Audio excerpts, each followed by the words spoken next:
English students, are you ready for today's class?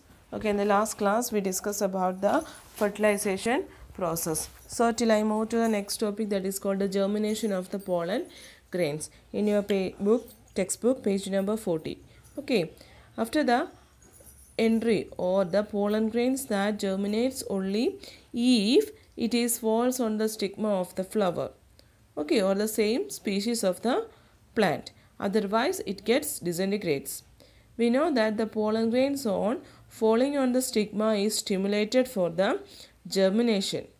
But here, some secretions of sugar secretions are needed for this germination process.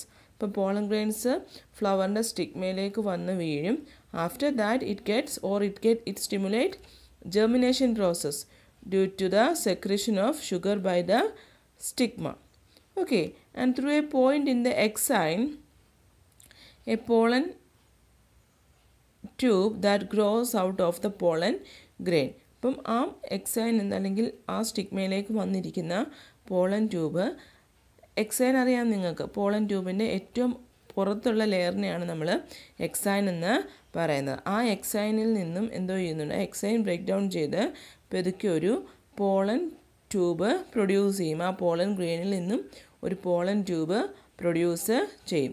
That carry at its tip the generative nucleus and the tube nucleus occurs. അപ്പം അതിൽ നിന്നും എന്തോ സംഭവിക്കുന്നുണ്ട്, രണ്ട് nucleus form ചെയ്യുന്നുണ്ട്. That is called generative nucleus and tube nucleus. After that the generative nucleus divides into two nuclei, that is the male gamete nuclei, that is also termed as sperm nucleus. പിന്നെന്താണ് സംഭവിക്കുന്നത്, ആ generative ന്യൂക്ലിയസിനെ വീണ്ടും രണ്ട് nucleus ആയിട്ട് മാറും.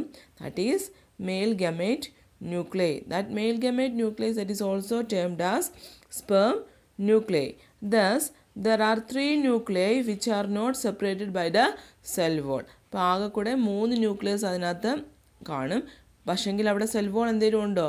There is no cell wall. So they share a common cytoplasm or the 3 nucleus that existed in a common cytoplasm. ആ 3 nucleus കൂടെ എവിടെയായിരിക്കും? ഒരു കോമൺ സൈറ്റോപ്ലാസത്തിലാണ് എക്സിസ്റ്റ് ചെയ്യുന്നത്.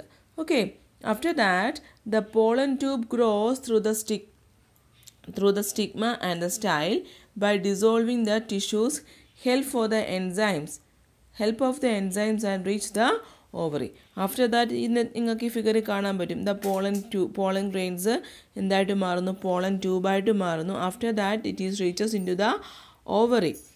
ദാറ്റ് പ്രോസസ് അല്ലെങ്കിൽ ആ ഓവറിയിൽ എത്താൻ വേണ്ടി certain enzymes are needed for the reaching of pollen grains from the stigma to the ovary. അപ്പോൾ സ്റ്റിഗ്മയിൽ നിന്നും ഓവറി വരെ എത്താൻ വേണ്ടി certain enzymes are needed for that process, and therefore it pushes the micropyle and reaches the embryo sac and the tube nuclei which have directed the growth of the pollen tube. അപ്പം നമ്മൾ പറഞ്ഞു രണ്ട് nucleus ഉണ്ടെന്ന് പറഞ്ഞു.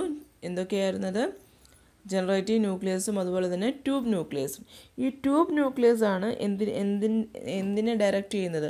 ഈ pollen ട്യൂബിൻ്റെ ഗ്രോത്തിനെ direct ചെയ്യുന്നത്, അല്ലെങ്കിൽ അതിനെ എക്സാക്റ്റ് ആ ഓവറിയിൽ വരെ എത്തിക്കുന്നത് ആരായിരിക്കും?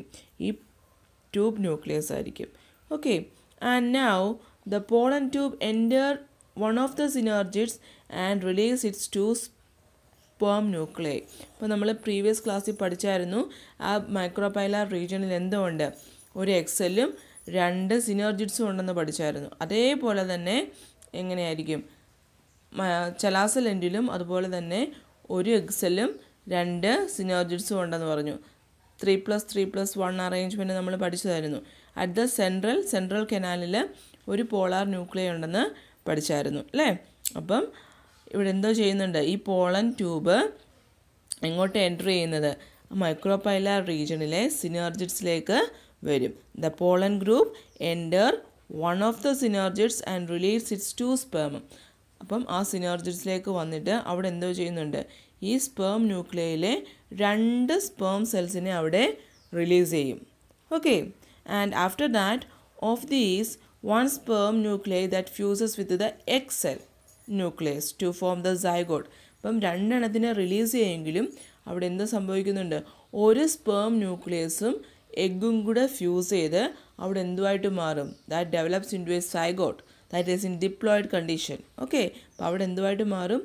അതിൽ 2 സ്പേമിനെ റിലീസ് ചെയ്യുന്നുണ്ടെങ്കിലും, 2 സ്പേം സെല്ലിനെ റിലീസ് ചെയ്യുന്നുണ്ടെങ്കിലും അവിടെ ഒരു സ്പേം സെല്ലും ഒരു എഗ് സെല്ലും കൂടെ ഫ്യൂസ് ചെയ്ത് അവിടെ സൈഗോട്ടായിട്ട് മാറും. That zygote is diploid in condition. Okay, and while the other sperm nuclei moves to the polar nuclei in the central cell and then it fuses. Okay, ബാക്കി വരുന്ന ഒരു സ്പേം ന്യൂക്ലിയൈ എങ്ങോട്ട് മൂവ് ചെയ്യും?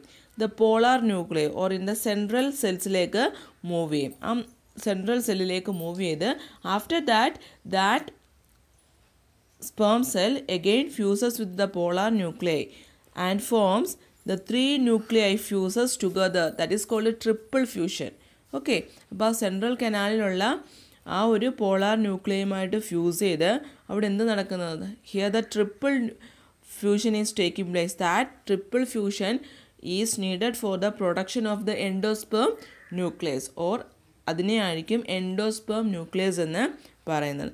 Here you can see the 2 fertilization processes are taking place at the same time.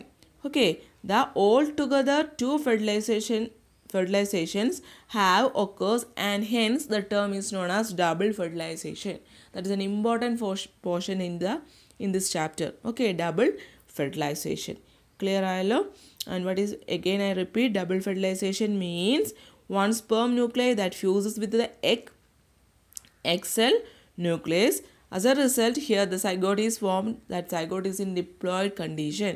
Okay, the next one, or the other sperm nucleus that fuses with the 2 polar nuclei together in the center that resulted in the endosperms, or here the triple fusion is taking place and here as a result endosperm is formed. That is about the double fertilization, or this entire process is called a double fertilization.